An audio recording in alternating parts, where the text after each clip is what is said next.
colleague, Heather. Welcome everyone, and we are so thrilled to have you with us this evening. Personally have been really looking forward to this discussion.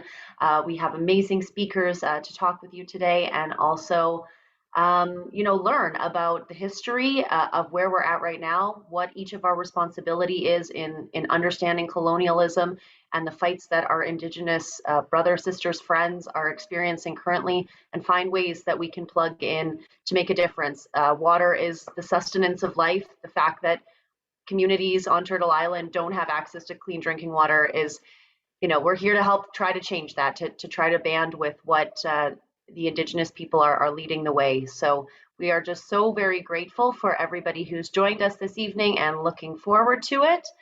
And I think I'll just pass it over to Jordyn to do a land acknowledgement. Thank you so much, Heather. So we are beginning this meeting today by acknowledging that the vast majority of us are gathered on the traditional lands of different Indigenous peoples, which are stewarded by different nations. We're also covered by a number of treaties.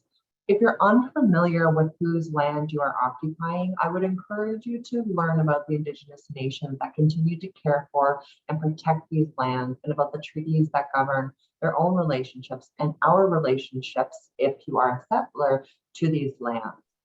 Today we'll be learning about the ongoing fight for clean drinking water from Layla and Chrissy at Grassy Narrows, and we're delighted to have them here with us today.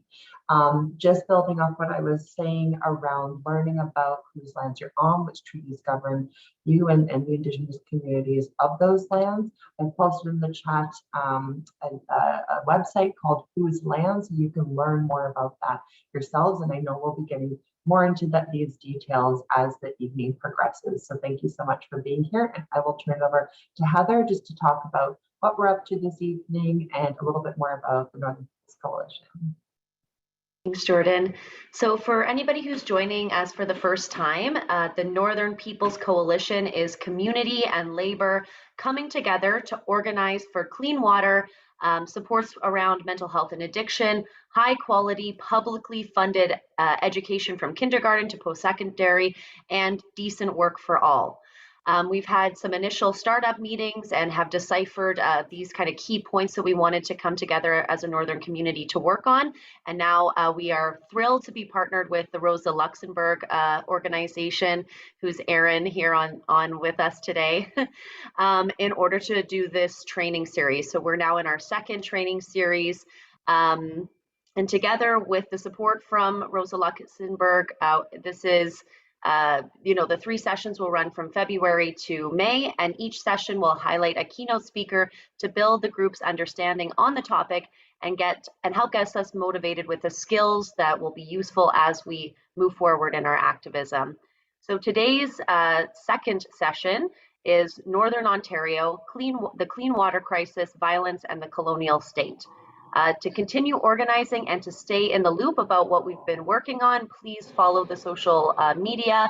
We can be found at Northern Peoples Coalition on Facebook. On Twitter, we're at Northern Peoples, and Instagram is at the Northern Peoples Coalition. And we're going to pop those in the chat for you as well.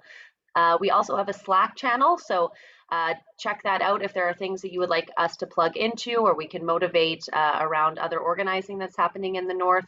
We're very happy to have that in there and to just continue our discussion after today. So I'm going to just pass it over to Aminah to kind of culminate what we're working on here and how that relates to upcoming elections that are happening this year. Yeah, thanks everyone. I'm Aminah, and I know many of you have been taking my calls and showed up today, and we really appreciate that. We heard great momentum from the Ontario Federation of Labor activists meeting over the weekend, and as our turnout here, it's amazing. And we just want to tie it back to why we're doing this, why we're here, what's the purpose. Well, we know that the election is coming up. It might be called earlier, but it's scheduled for June 2nd, and we want to tell Ford and the Conservatives that we are done. And we want to make sure that Greg Rickford, Ross Romano, and MPP Vic Fideli all get the notice that we are done, because we know throughout this pandemic, it's almost 2 years now, constituents have been trying to meet with all of them and have failed because they disregard them and don't want to meet with them at all. We know that today we have speakers from the Grassy Narrows community. They've also tried to talk to Greg Rickford, and their constituents are consistently ignored by these MPPs. We know that also this government has wasted money. For example, Greg Rickford, part of his portfolio has been energy, Indigenous affairs, and development. We know that they have wasted taxpayers' dollars by basically canceling many green energy projects for ideological reasons. We know about 750 projects were canceled. Premier Doug Ford's decision to tear up 750 renewable projects is a cost on us, right? So, sorry, I'm getting a call from Nano's research. Sorry about that. And also, we know that they get most of their information from climate denial blogs, etc. We also know that communities have asked Greg Rickford to step down from his portfolio on Indigenous affairs. And this pandemic with Laurentian's insolvency, to name a few, Ross Romano has been completely missing. A lot of those jobs wouldn't have been lost if Ross Romano was there to support the community. We haven't heard from any of these ministers, and that is why we're organizing. We're organizing in different ways, but we're trying to organize around identified issues. And today we're talking about the water crisis and our environment, and that is important to the communities in the north, so we're tying it back to the election as well. And I will pass it on. Thanks so much for that, Aminah. That's really ties it all together, what we've been working on together as a team.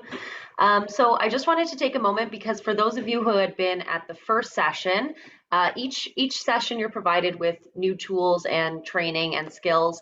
And the one that we focused on in the last session was one-on-one conversations. Aminah and Jared did an awesome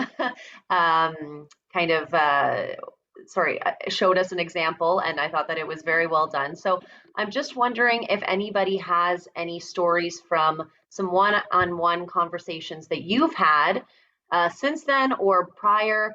How did it go? Let's say when motivating somebody to come out for something that you're organizing. The example that we gave in the last session, was to invite people to come out to this event tonight. So wondering if anybody, kind of did their homework. I'm putting on my teacher hat now and can report how that conversation felt when you were sharing something you were passionate about and you were trying to also listen to a person who's like-minded to get them on board with something that you're working on. So gonna look to the floor to see if anybody has an example of how that one-on-one conversation has gone for you.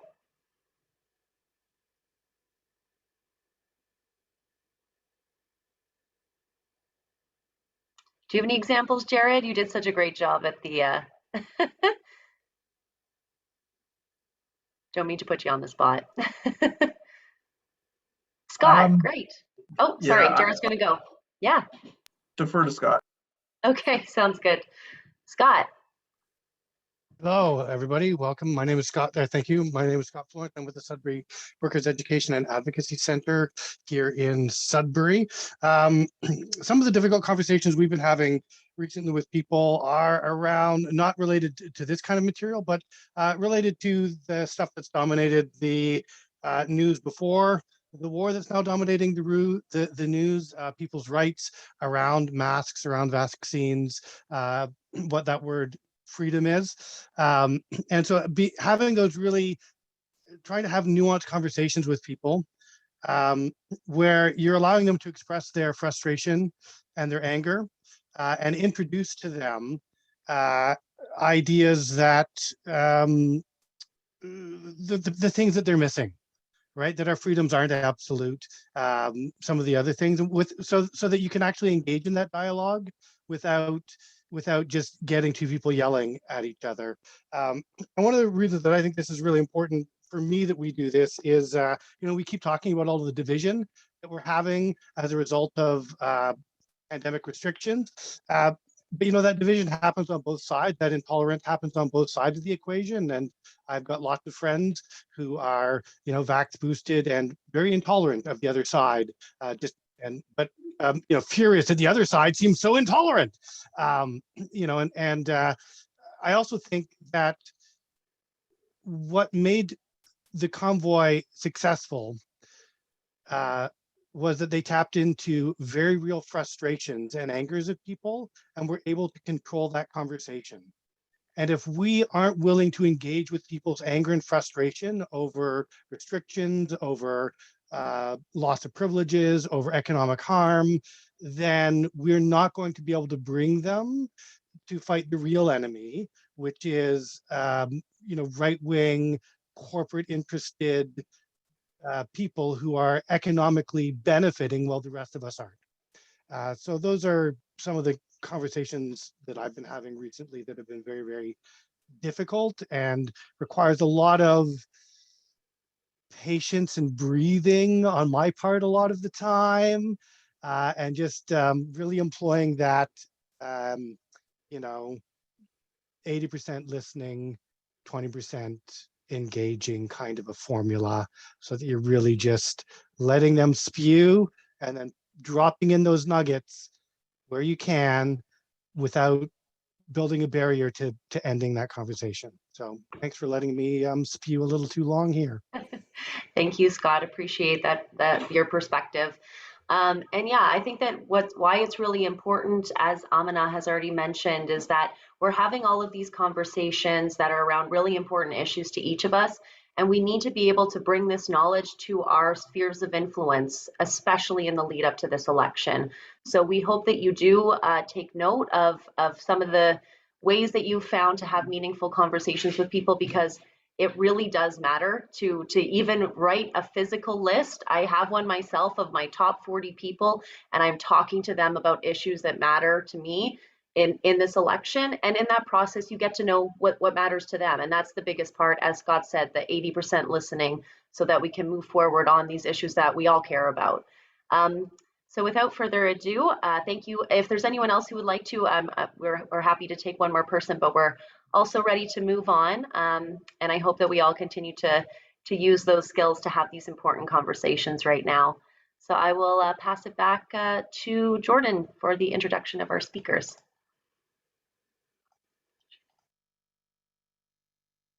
Thank you so much. So I am absolutely delighted to introduce our wonderful speakers this evening. But for Layla's introduction, I am going to allow Aminah to take that over, because she did the wonderful work of being in touch with Layla and inviting her in. So go ahead, Aminah. Yeah, thank you so much. And thanks, Scott, for sharing some of the work that you've done. So I wanted to introduce Layla. We're so incredibly proud and happy and honored to have Layla. Layla's from the Mohawk Turtle Clan 6 Nations, and I wanted to tell you a little bit about her work. Layla is a multidisciplinary artist specializing in digital media, marketing, and content creation. She has trained thousands on the power of video for storytelling, and that's why we noticed her. Layla is also very successful, and she's stepping out of the box and sharing her knowledge, and that's why we're so happy to have her today. And she's inspired a lot of young people and people like us. Layla is a 4th generation survivor of residential schools in Canada and stands to inspire others like her who are on their own reclamation story. Her activism for water protection and water rights for First Nation communities has taken her on a journey across Turtle Island, and her gift for teaching and connecting has left a lasting impact on all of us. Through the weekend, we saw Layla at many events, and we love hearing her story. Layla has produced her own short documentary and is currently working on her second, which are screening throughout educational systems globally. Layla will speak about water protection and the colonial state.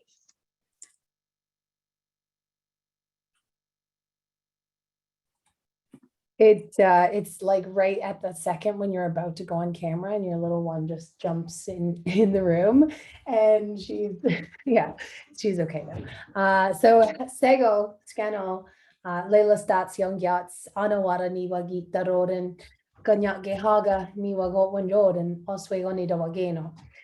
Hello, my name is Layla Staats. I am Mohawk Turtle Clan from the Six Nations of the Grand River.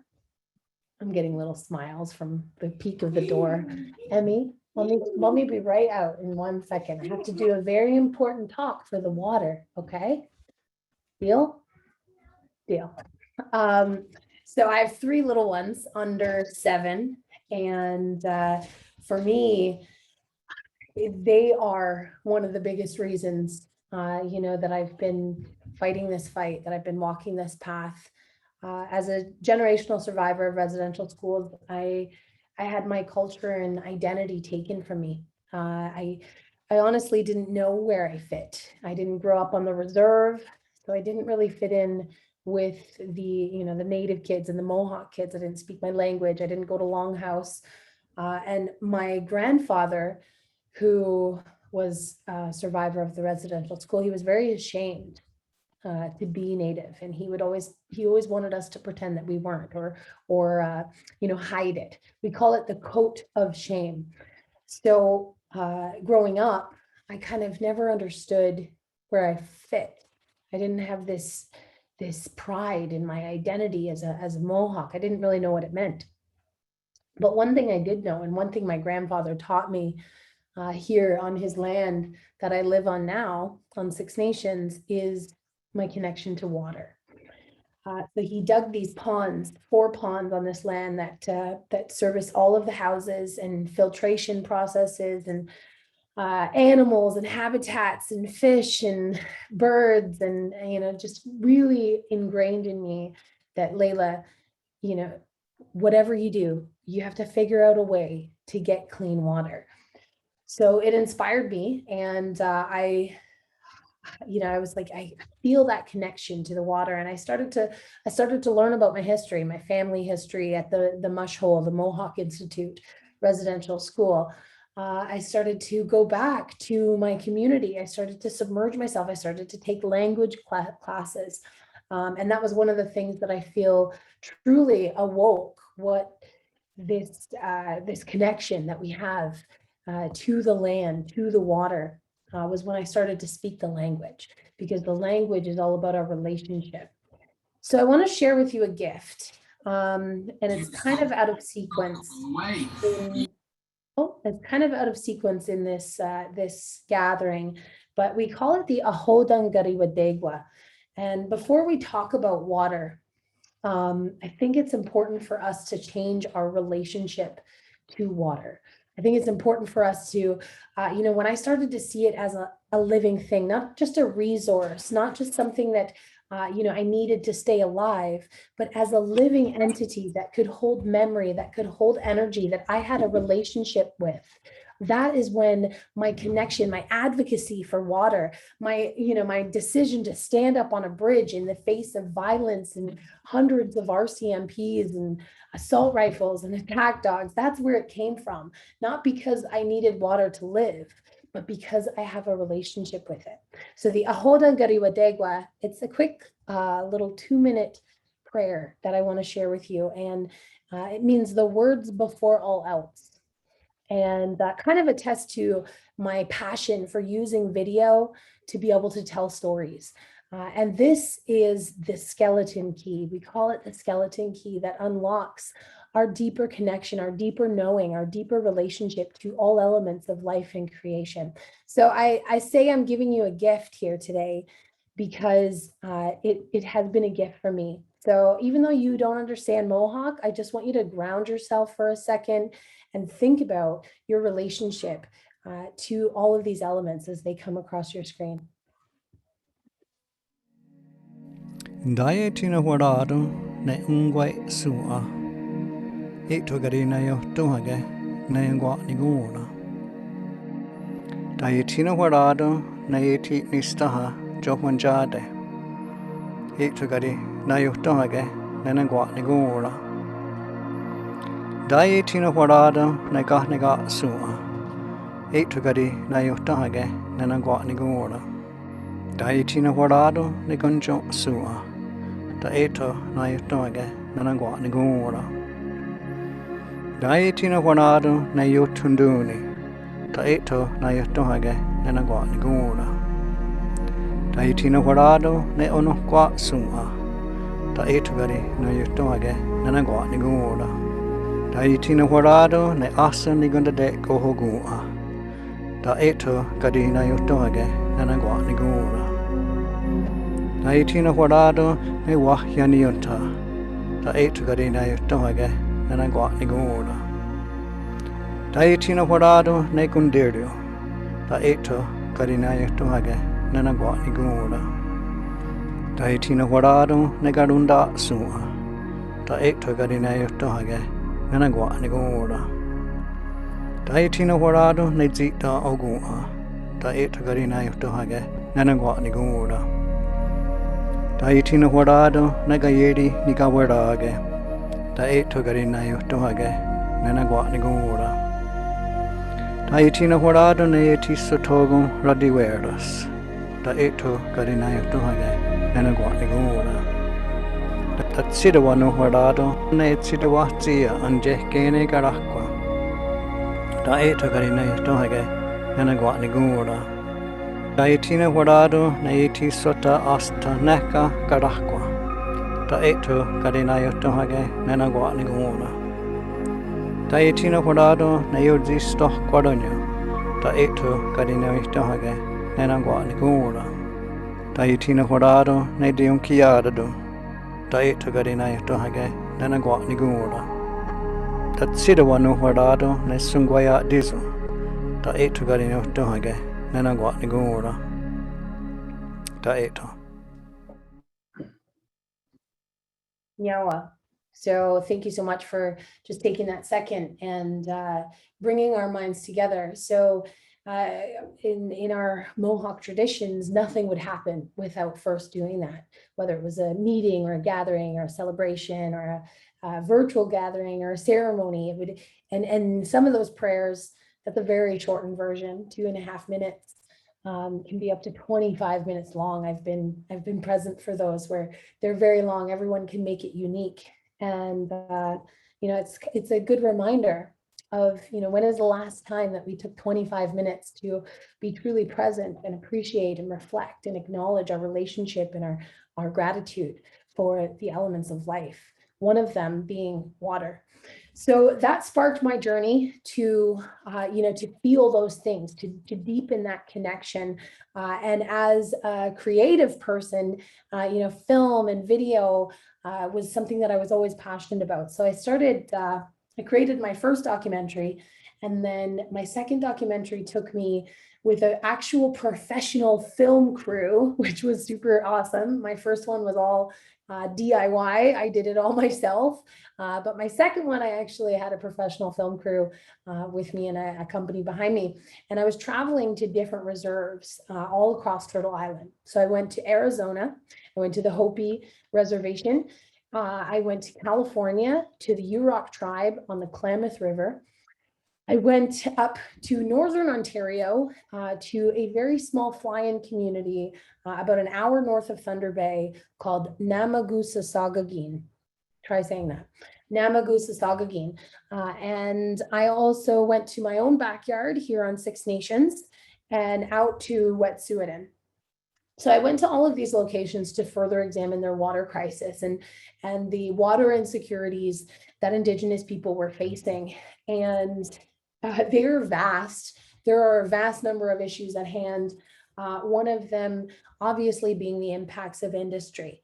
So when we went down to the Hopi Reservation, it was shocking to see giant football fields of uranium disposal sites, of basically toxic waste, and seeping down into their waters, into the grounds, into these tailings that are poisoning. Their water there is measuring radioactive. So you see, one of the things that was really heartbreaking to me with the Hopi was how much they honor water. When you're growing, when you live in the desert, you respect it. You cherish it. You take care of it. You protect it. And then this elder was speaking to me, and he started to cry. And he said, my entire life I was taught to protect the water. You know, they would have one bath, and like all 5 of them would bath in it. And then they would use that bath water, and they would wash the floors. They would just preserve it in so many ways. And then to have industry come in and completely destroy it to, you know, the point of no return. Their water is now radioactive. Their elders are dying, and they call it the silent, you know, the silent killer, because their faith keepers are dying from this water. Then you go out to the West Coast, where you have, you know, salmon. I saw like 10,000 salmon die in this river because of contamination, because of pollution, because of industry and logging. And it is, it's shocking, you know, and when I saw these water sources that were beyond repair, and then I saw the Wenzigua, which is one of the main headwater sources in the Wet'suwet'en territory in BC, in the unceded Wet'suwet'en territory. And I saw this river that was pristine. It was glacier fed. You know, I took a drink right from the river, like right from the river. And when it touched my tongue, it felt like electricity, like it was tingling, and it was alive. And when I tasted that water, and we have to save this. We look all around us. My river in my backyard, the Grand River, you know, I wouldn't even let my kids swim in that river, let alone take a drink out of it. Many of us will never drink from a river again. So when we look at these rivers and we look at this opportunity to protect them, why are we not doing that? Why is that not a priority for this country that prides itself on, you know, such beautiful landscapes and, you know, our true North Strong, but yet we are willing to sell out, you know, our ancient trees, our rivers and waterways. So I wanted to share a little bit about my experience in Wet'suwet'en. I know it's interesting because in the northern communities that I went to, you fly into this beautiful reserve, and you can only get there by plane. It's surrounded by water, but yet this community has no access to clean drinking water. Their waters are filled with E. coli, and they can't drink them. The elder that was on this island, she said, we used to be a tribe of, you know, 400 people. It might not sound like a lot, but she's like, when you put 400 people on this island, it's busy. And when I went there to film the documentary, there was 14 people left. And she was in tears. You know, she said she remembered when there was kids in the community. She remembered when families were there, and now they're all leaving because there's no access, there's no resources, there's no ability to grow and live when you don't have access to clean drinking water. And then you put in the fact of how many plastic water bottles I saw on this journey. It was disgusting.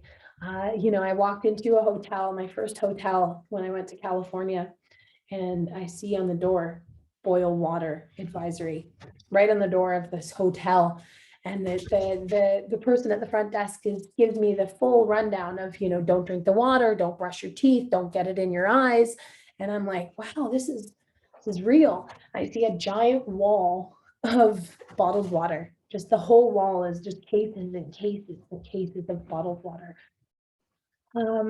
So, you know, it starts to awaken other issues in me, you know, like our footprint. What are we doing to this planet? Not only are we poisoning the water. Not only are Indigenous people not getting access to any clean water, but we're also causing this ripple effect of, our carbon footprint.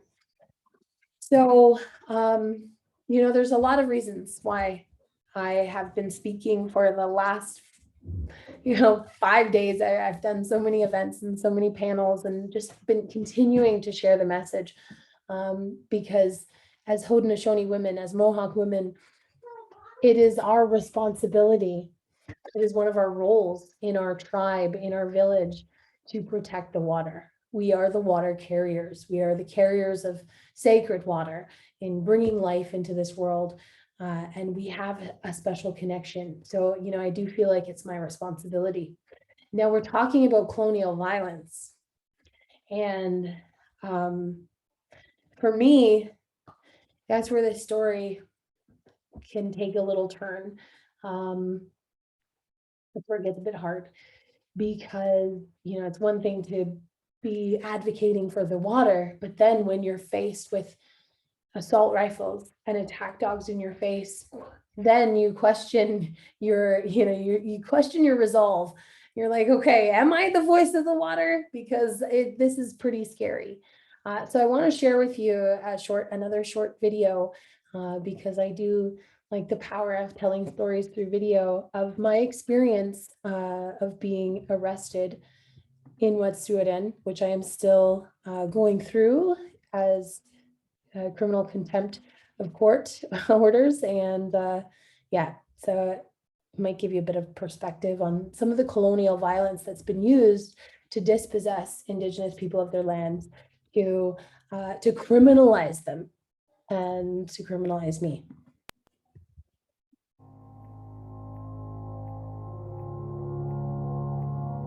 Before we went to bed that night, we had a pretty good idea that the day was coming. I could hear helicopters flying around all morning, and you knew that it was coming. Word come down quite early that there was a lot of mobilization happening. You could see lineups of police buses, and I remember seeing the military greens coming up the sides. And they had very scary guns, and these dogs. The dogs were just always like pulling at the leashes and barking and snarling. And I remember the RCMP marching towards us in formation. I couldn't really make out what they were saying, but they were chanting something together, and then they all went like that. And I just felt like, wow, they are ready to attack. It's almost laughable, the level of expense the state is willing to go through in order to, inflict that bit of fear and intimidation on our people. To see that level of police force used on, 8 people standing on a bridge was extreme, to say the least.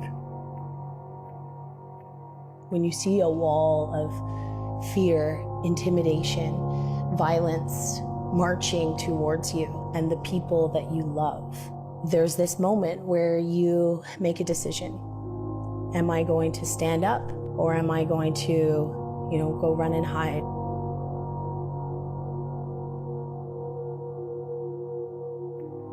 Uncle Lawrence standing there with his wife, like those are beautiful moments of resistance. Like, how can you not love that? How can you not respect that? I don't even know what it is, the will, I guess, to stand there against such a wall of hate and oppression and racism. They just broke right through us, and we just wrapped around Auntie Janet, this elder, and we just all did this big bear hug and started to sing. And we sang the Mohawk Water Song by Bear Fox. You hear from all the fucking governments across the country talking about, the UN Declaration on the Rights of Indigenous People, or missing and murdered Indigenous women and girls, or truth and reconciliation calls to action. Like, you hear all this happy Indian rhetoric from all these politicians, and all the things that we're going to do to make these big changes, and and then you see exactly in those moments just how serious they are about reconciliation. And it seemed pleasurable to them. They went right after the men first, my brother and Skylar. And me and Logan just held on to each other. We get beat up for 30 seconds and slammed to the ground with cops on top of us. Seeing my brother ripped off and, you know, grabbed by his braids, them just jumping on top of him, slamming him down, and his legs kind of bent back in a weird shape, and, you know, he's yelling, "I can't breathe, I can't breathe." The cop is kneeing me in the ribs and finally got my hands out and arrested me and put me in cuffs. When I was finally arrested, it still sits with me. So he put me in the back of his car, my arms behind my back shaking, and this police officer winks at me.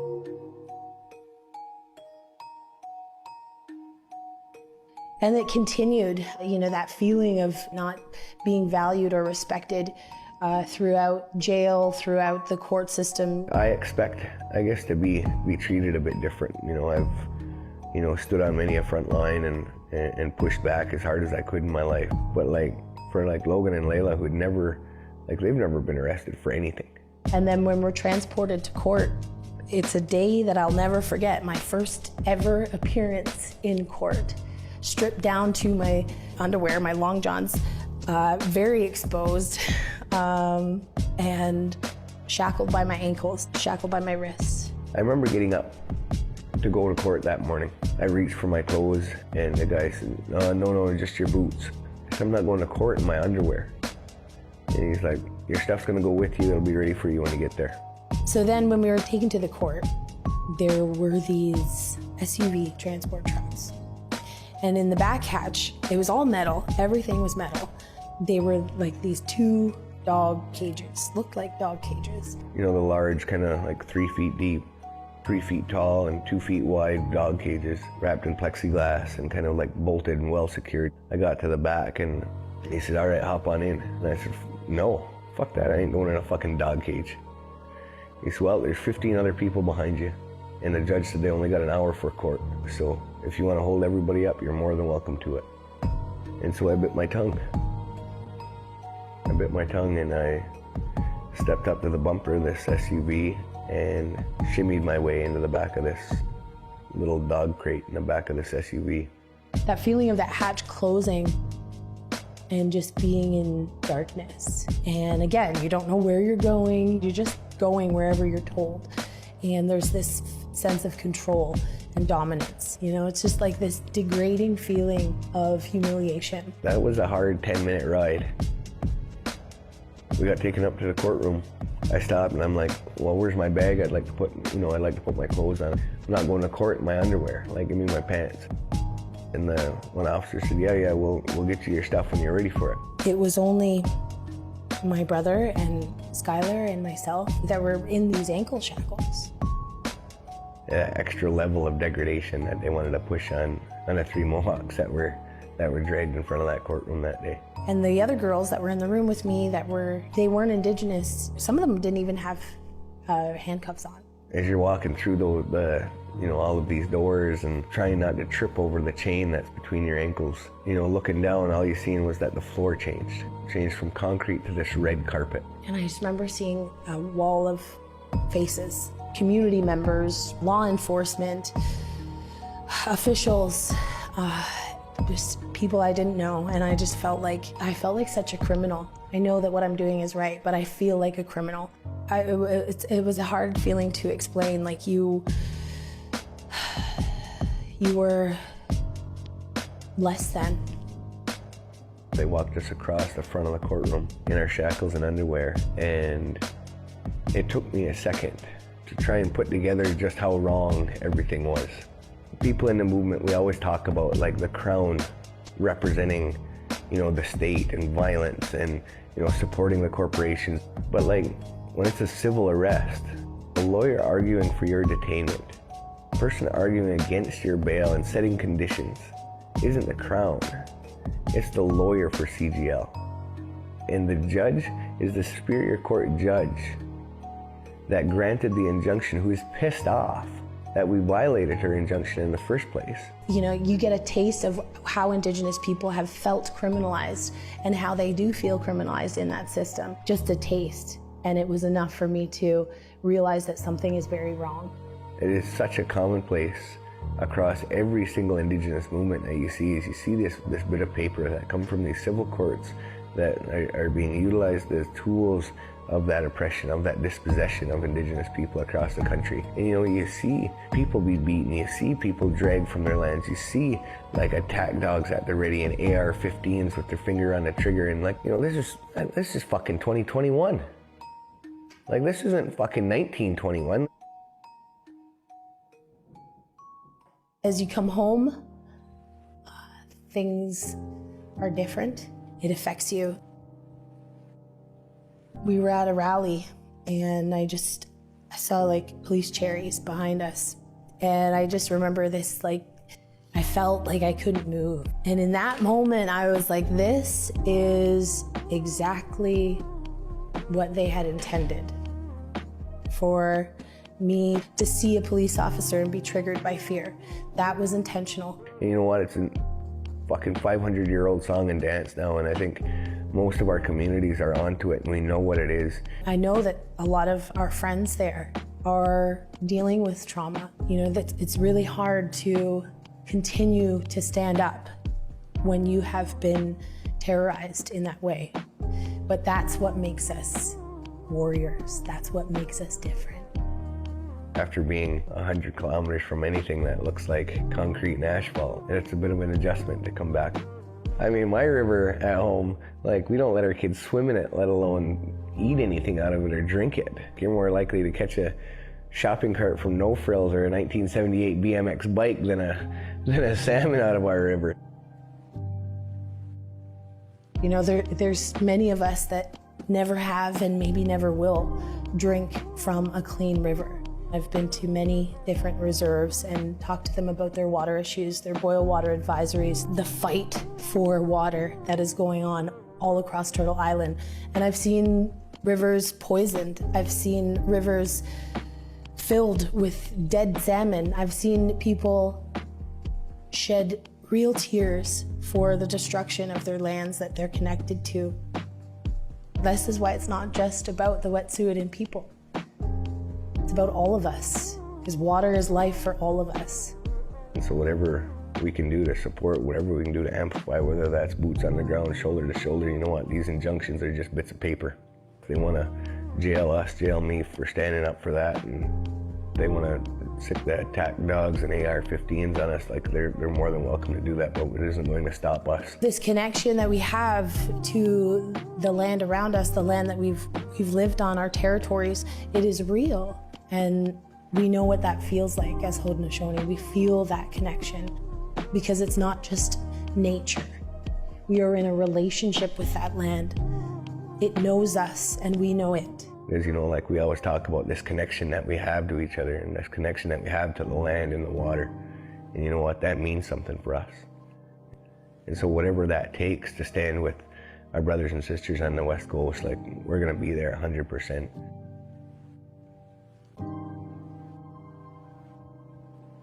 So it's actually sometimes hard for me to watch that, but it gives you an idea of the experiences. And, you know, I'm happy to stick around and answer any questions in the chat, or if anyone wants to reach out afterwards to continue the discussion, I'm available. So thank you so much for taking that time to listen and share. You know, I feel like the more that we take that connection that we have to water, start to recognize these injustices, this systemic racism, this colonial oppression.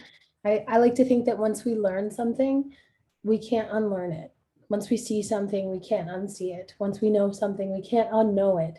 So now that you know, now that you've seen, now that you understand, you can operate from a different place. So, Nyawagoa, thank you so much for giving me some time here tonight.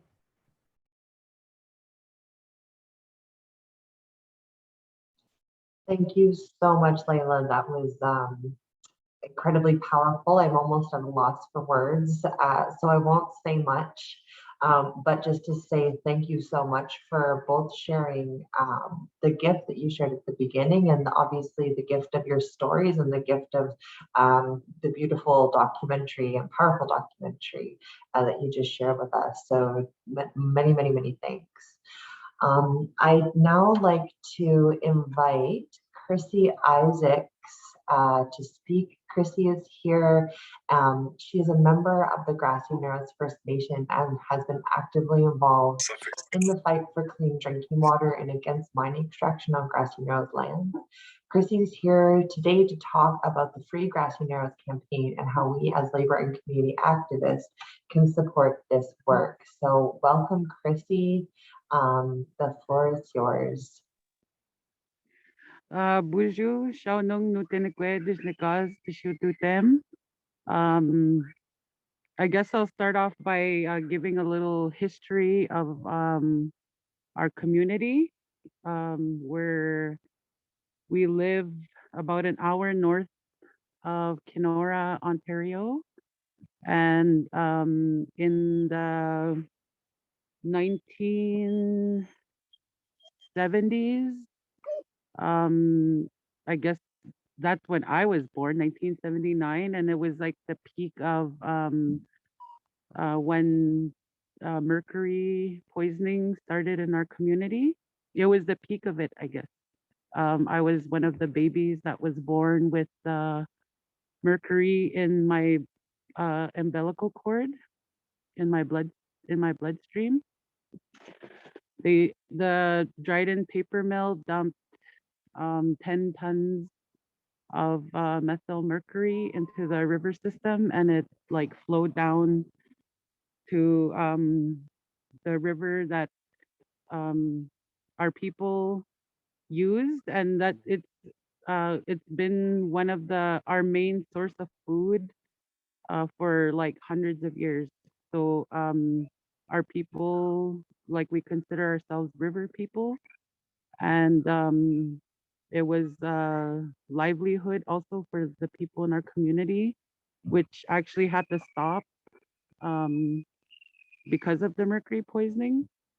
I guess the way it affects a majority of the people in our community is there's a lot of people that have health issues that are similar to like Parkinson's disease. There's babies that are born with like seizures, that have seizures. That's like a regular or a common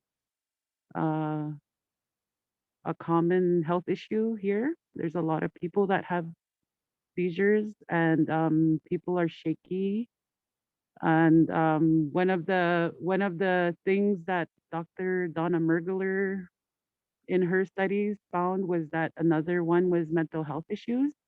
So a lot of the people in my community have suicidal tendencies, or suffer with depression. And I could say that I'm one of those people that suffer with depression. Like, throughout my whole life, I always had like these really lows in my life, and I never understood why until they did the study of like I would have such a great great things going on in my life, and I would have this really low feeling, and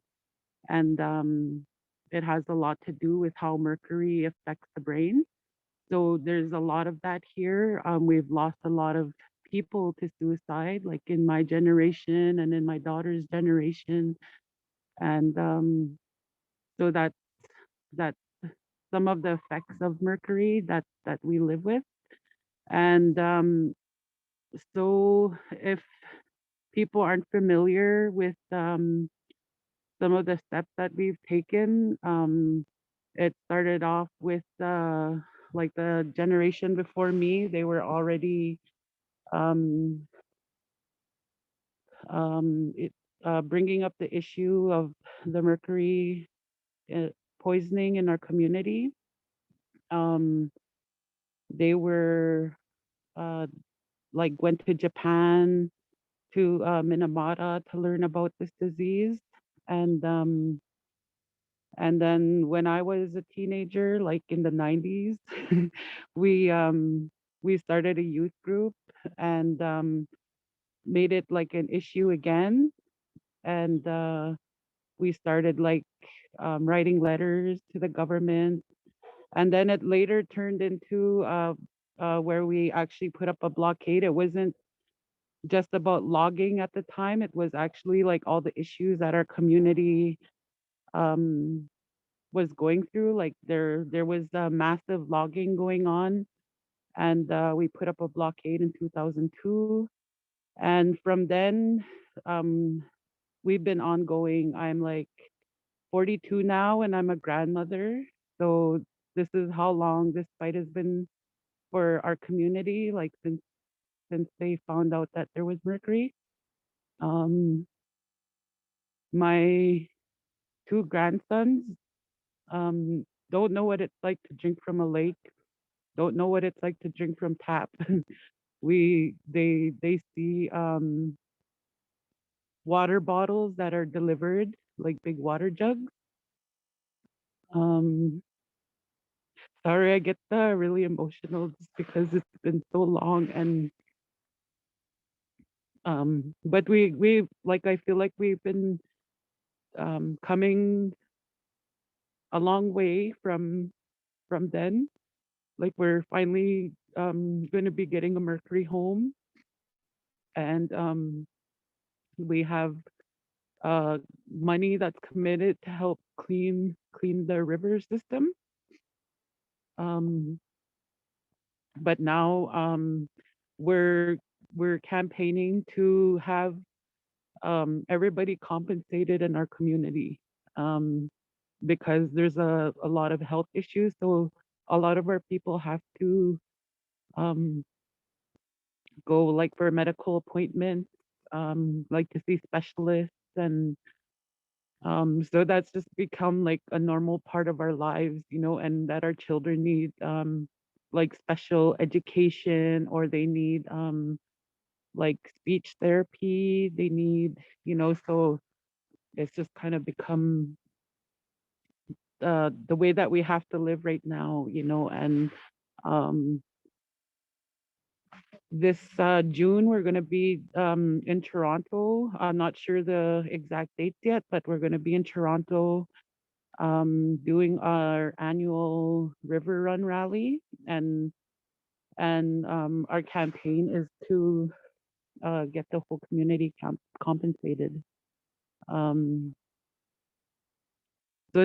that's just I guess a brief update and of what our community is doing.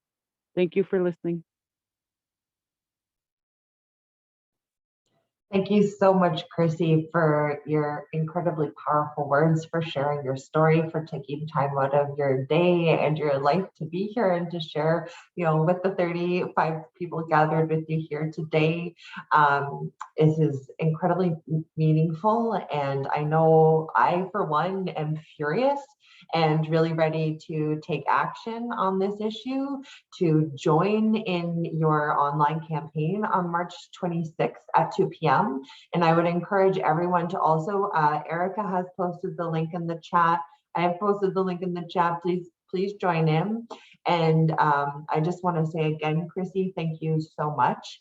You know, these are hard conversations, but necessary conversations to have.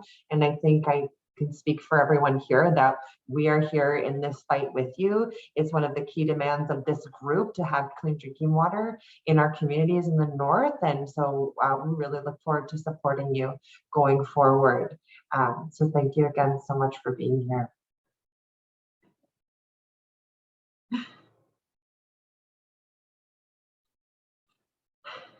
Thank you so much. So with that said, everyone, we're going to move on now to sort of the training component of our time here together. You know, what happens in these in this series is we do some kind of, you know, political education. We hear from incredible, powerful, powerhouse speakers like Layla and Chrissy to give us some education on the issue, and then we train ourselves. We figure out how do we take these issues and put them into action, especially because we have such an amazing opportunity right now coming up to the provincial election, and of course beyond, to really make a change on our biggest issues, including clean drinking water. So with that said, I am going to share my screen and start a bit of a PowerPoint slide. And I don't know, Kate, can anyone help me? This is so bizarre. I can never figure out how to start the slideshow. I'm hoping that it's here. Okay, yeah, here we go. Thank you so much. So Layla's words and video was so beautiful. So thank you again so much to Layla, and thank you so much to Chrissy. Just so that you have a bit of a visual component, this is the action that is happening on March 26th.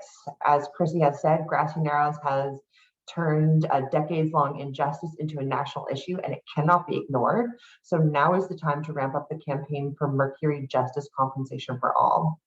After decades of tirelessly pursuing justice, Grassy Narrows won important commitments to improve care for mercury sufferers, just like Chrissy mentioned, as well as reform the Mercury Disability Board and clean up the English Wabagon River.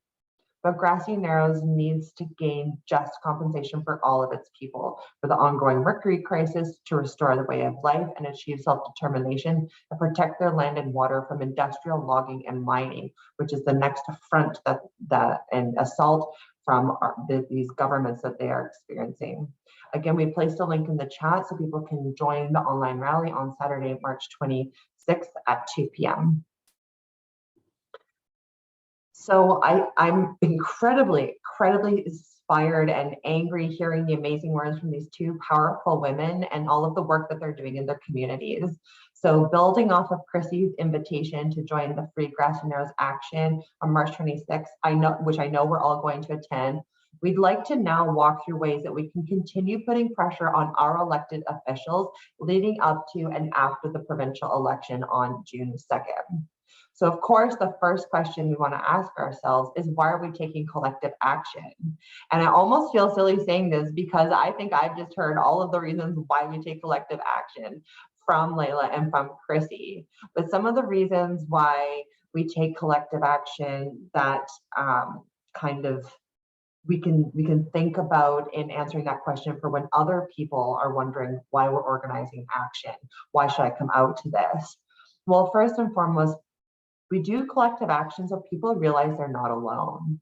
If people think differently, they might feel isolated, marginalized, and powerless. So taking action either online or in person empowers people to show them that there are dozens of others like yourself here, and especially here today, and sometimes hundreds of people if we're thinking about different rallies and in-person events. And it could even be thousands, all of people who all think the same things as you. The second big reason is by protesting, we alter the agenda and start a debate. Especially if we're thinking as we lead up to the election, many candidates are looking to their constituents to let them know what matters to them. They are looking for our votes.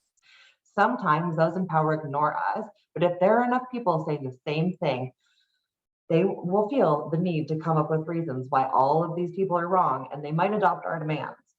For example, if we're thinking about the minimum wage increase, we won the $15 minimum wage because of pressure from campaigns like Justice for Workers and workers organizing around a higher minimum wage. And even now in the upcoming provincial election, the Ontario NDP have already committed to a $20 minimum wage because people are going out and talking to each other about it.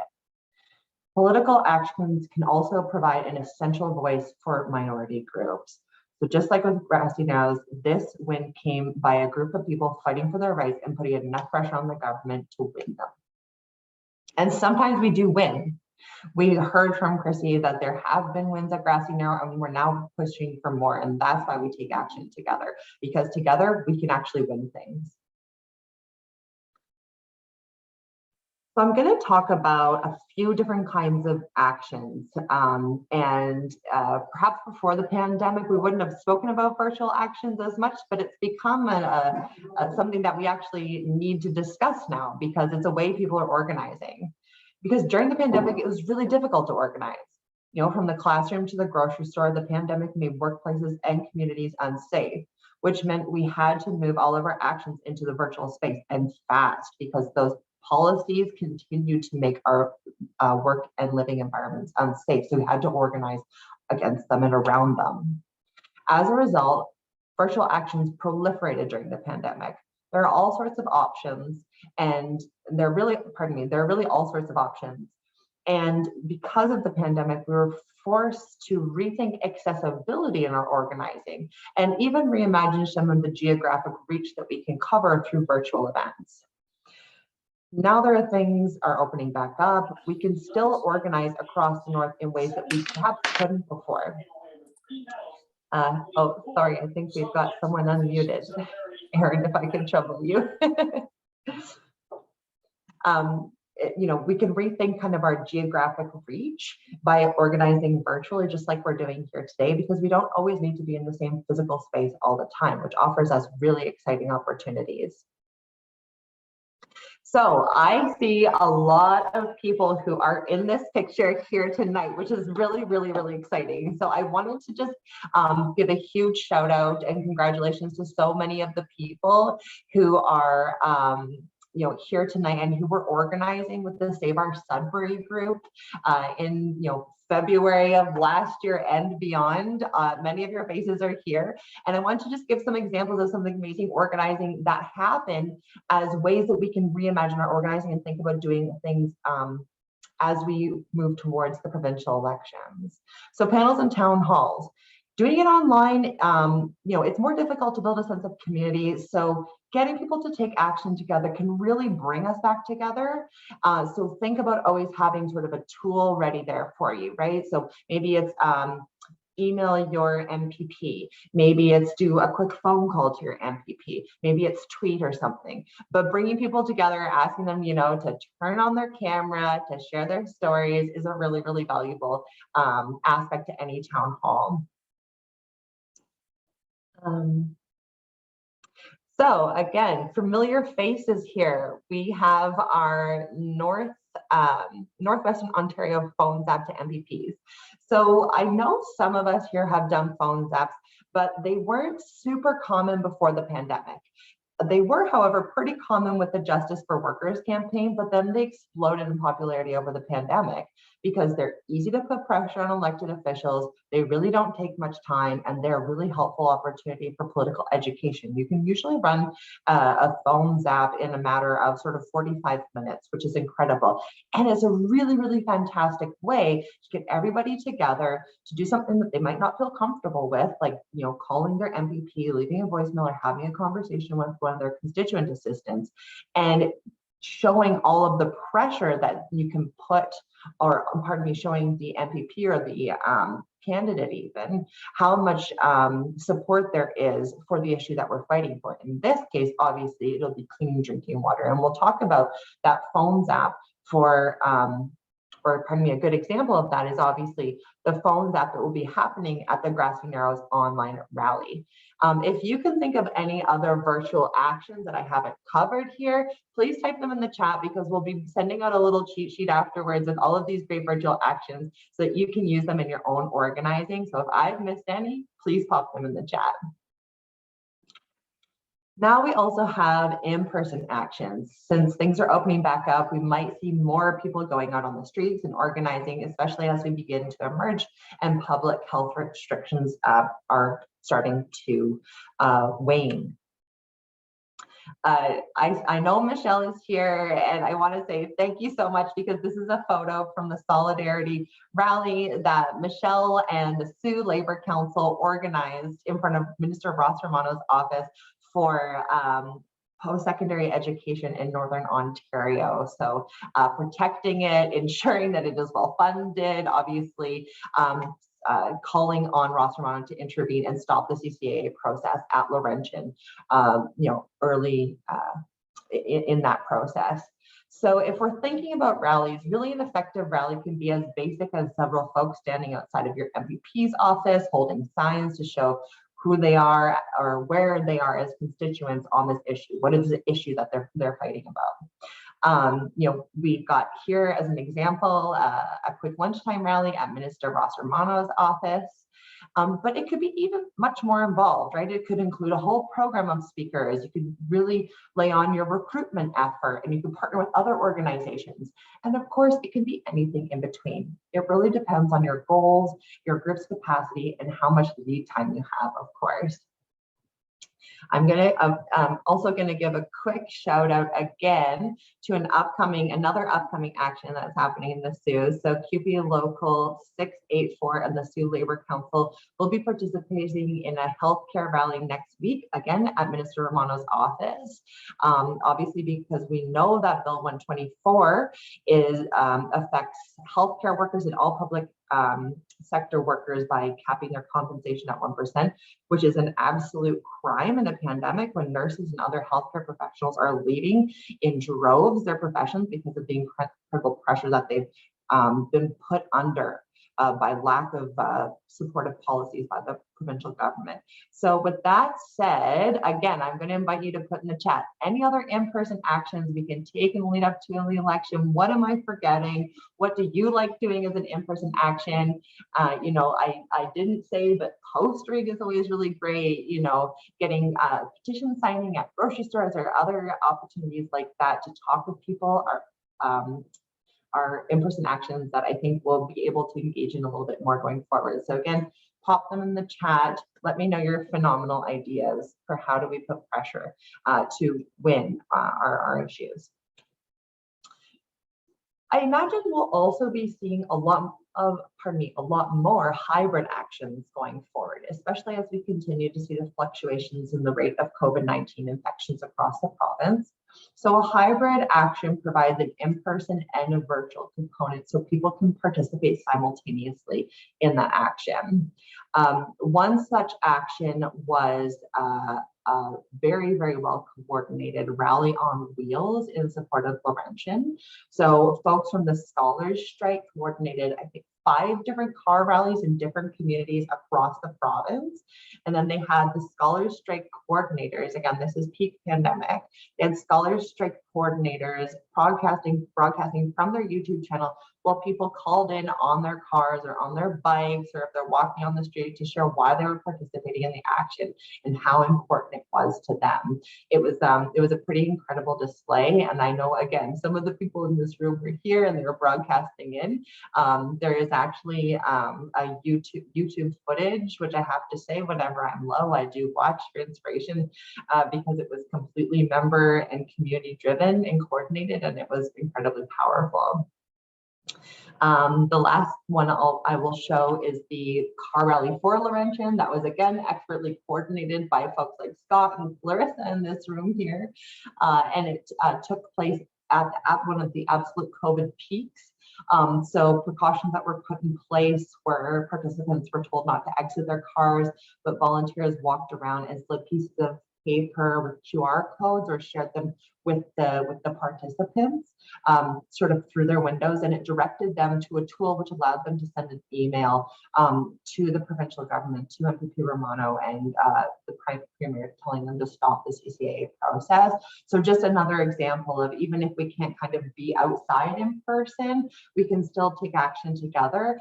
And at the same time, there were recorded interviews and videos being shared online that people could watch from their cars while they were waiting for the rally to start. So your political speeches or your motivational speeches, but just online. And if there are any other actions or hybrid actions, again, feel free to put them in the chat. So now that I've gone through some of these different exciting examples of things that we can do, I want to talk about how we can, the key components of a good action. So the first one is choosing your issue. So if I'm going to use the brilliantly coordinated and executed Grassy Narrows movement for cleaning the water of mercury and getting compensation for those folks. So choosing your issue and being very clear on that is the first important component. The second is identifying the target. So who do we need to put pressure on in this situation? So if we're using Chrissy's example of Grassy Narrows, we know that change needs to come at the provincial level from Greg Rickford, because it's his portfolio and he can make the changes needed because he has a portfolio of Indigenous affairs. Obviously, there are other elected representatives at the federal level, and other people's portfolios might also overlap. So I know at the phone zap on next Saturday, there'll be a full roster. The third piece is thinking about time and location. So visibility is very important. So if your event is targeting an MPP, and we are talking about targeting MPPs here largely because they have the ability to change much of these issues, right? We're talking about terrible public policy decisions. So our politicians are the ones who can remedy that, even if it is sort of a private corporation doing the harm. We know that politicians can implement legislation to stop that from happening. So even if your event is targeting an MPP, it makes the most sense to it might make most sense to hold your event outside of their office. But if their office isn't super visible, think about maybe doing it as sort of a town hall or at a strategic location that has to do with your issue, right?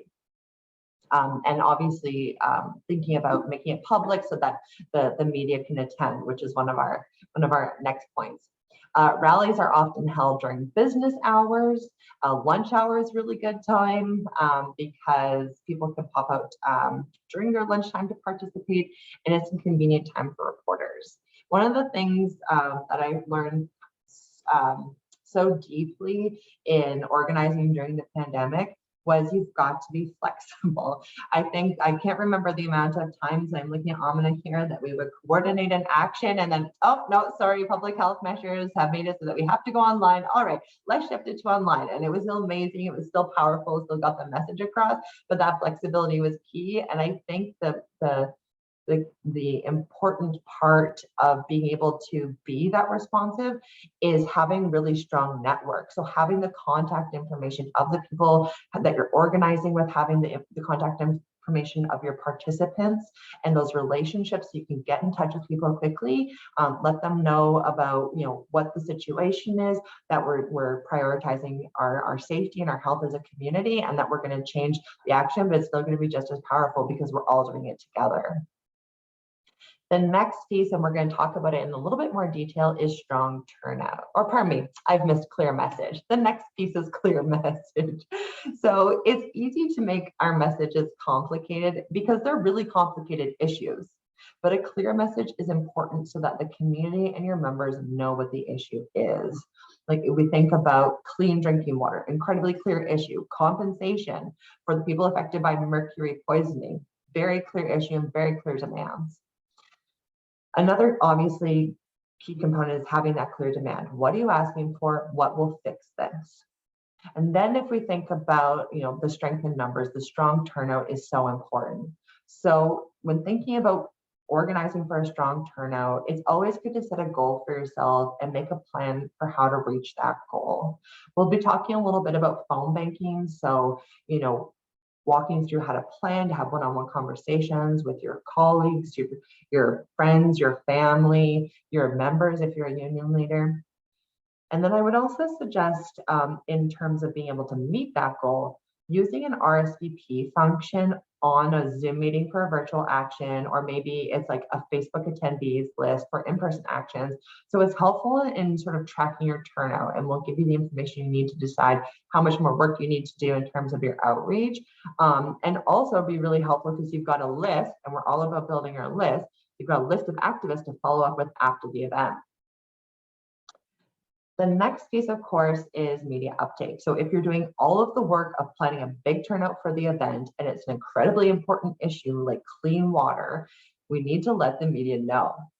If you'd like the media to attend your action, put out a media advisory that includes a short description of the action, time, date, location, and media contact. And in addition to that, or alternatively, you can produce a press release that summarizes the action. So why do we do press releases? Why is it even important?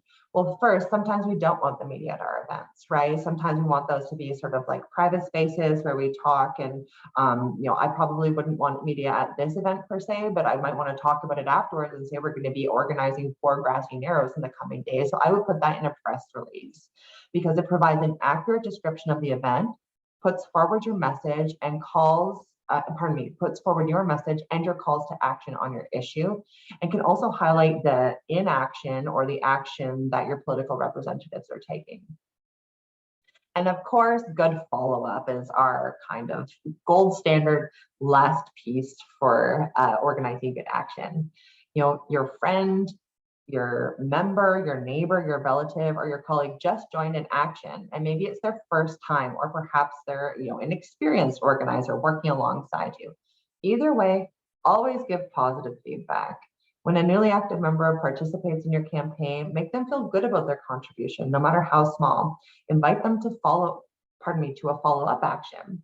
If someone has been doing this for a while, it's also really nice to be seen and recognized. So no matter at what level you're at, let people know that you really appreciate them being there. Also, as we're building movements and we're building solidarity on these things, it's so much more than just showing up to an event. It's about relationships. It's about building community. So this follow-up and checking in with people to see what their comfort level is, what their safety is. If you're planning a kind of a really an action that is outside of people's comfort level sometimes when they participated, is a really good best practice.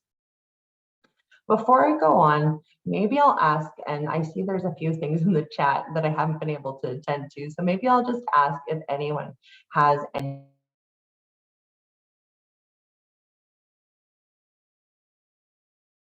We missed that, Jordyn.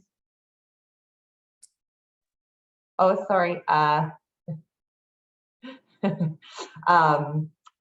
was just asking if anyone had any questions, because I was just seeing in the chat and wanted to kind of open it up for conversation.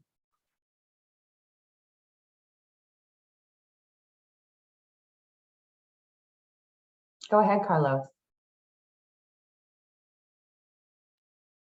There was some conversation taking place in the chat regarding to go from a small community to big communities. But we can do something locally. If you are living, let's say, in Nakina, you can go and do some pancart or leafleting in a community center, outside the community center, and raise the flag with your concerns. If there is a union involved in the area, get the union flags out, make sure that the leadership in that particular union are aware of the issues, and try to raise concern. I mean, any small things, especially in a small community, people will pay attention to what happened. They will ask questions, and then you can enter into a conversation with them why you are doing this and why it is so important. Mm-hmm. Yeah, absolutely, Carlos. I think, and I really love the pieces that you're talking about, connecting with our community members one-on-one. I would say that's really valuable for small communities and big communities.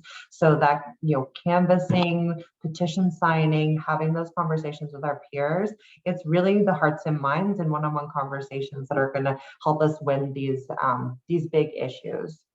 Does anyone else have any thoughts?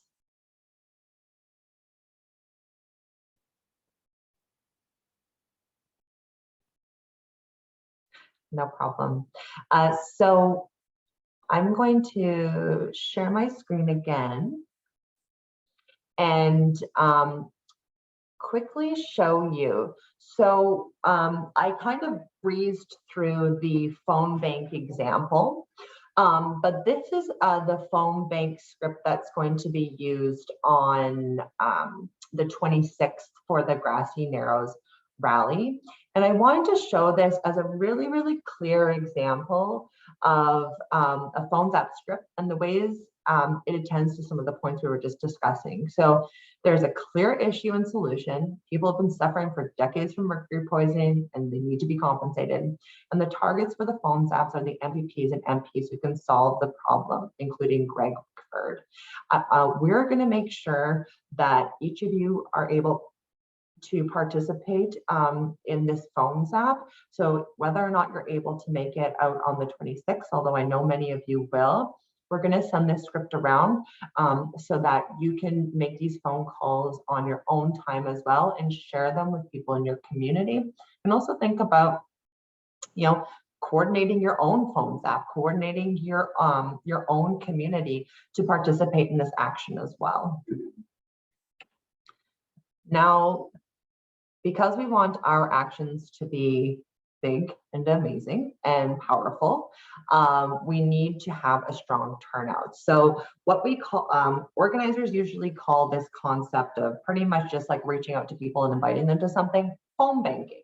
And the reason it's called phone banking is because you call people on the phone and invite them to participate. So the steps to phone banking are to get a master list with the phone numbers. Then you want to write a script, because although many people are really good at just calling people up and having a conversation and inviting them out to things, is sometimes not very easy. I know that I like to rely on a script. And I will also say from personal experience, phone banking is a lot easier to do for some reason when you're in a group. So coming together kind of on a Zoom call like this, muting your microphone, and then calling people to invite them to come to the Grassy Narrows online action on March 26th at 2 p.m. Is a really easy way to do something with your colleagues and then build that skill together. And obviously, last but not least, we're inviting people to the action. So now it's time to practice this ourselves. So yes, I know we always have to do participatory components because we have to practice what we preach, right? So we're going to do breakout groups. In the breakout groups, we're going to use the upcoming free Grassy Narrows online event, our online action, pardon me. And we're going to plan to invite people out. And in our breakout groups, we want you to identify or answer, I should say, the following questions. Where are you going to get your list from? And when I say list, I'm not talking about our email list, although one-on-one emailing sometimes is helpful. But for phone banking, we really do want to be able to pick up the phone and have a conversation with people and practice those skills that we develop at our February meeting for one-on-one conversations. So think about who you're calling, if you have the information you need, and how you might get that information if you don't have it already. Then think about what you're going to say. So if you had to write a script where you're inviting people to the free Grassy event, brainstorm what you might say on the call. You want to think about how you'll connect the issue to the election or to the safety, the health and safety of your community, or our responsibilities as settlers in, a colonial state to make sure that everyone has clean drinking water. And then think about how you will know that they're going to attend. So will they, if it was an in-person action, would you maybe meet at a Tim Hortons beforehand and go together? Or if it's an online action, maybe you would see their RSVP on Zoom. So we're going to get into breakout groups, and then we are going to answer these questions and then come back together and debrief. And I will put the questions in the chat as well.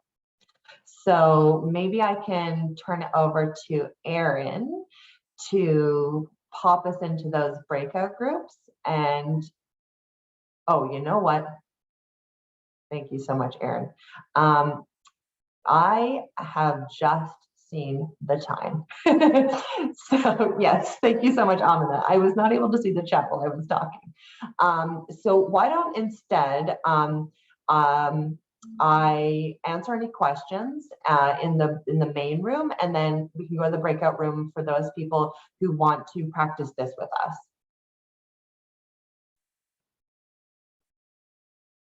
And maybe I'll invite Aminah and Heather to join their breakout groups now, and I'm happy to stay back for a minute and answer any questions. Thank you so much for being here, Valerie. I'm not seeing any questions. Okay, then we'll go to our breakout rooms. And again, I'm going to quickly post these questions in the chat so that everyone has them. Yeah, I think some people closed the invite to the breakout room. I did too, because I was. I believe I need to redo it. So let me open them now. They should be all open. And I'm going to stop and I'm going to stop the recording now, everyone. Thank you all for this. And we will just be in the breakout rooms. And I'm actually going to stop it now. Thank you, Aaron.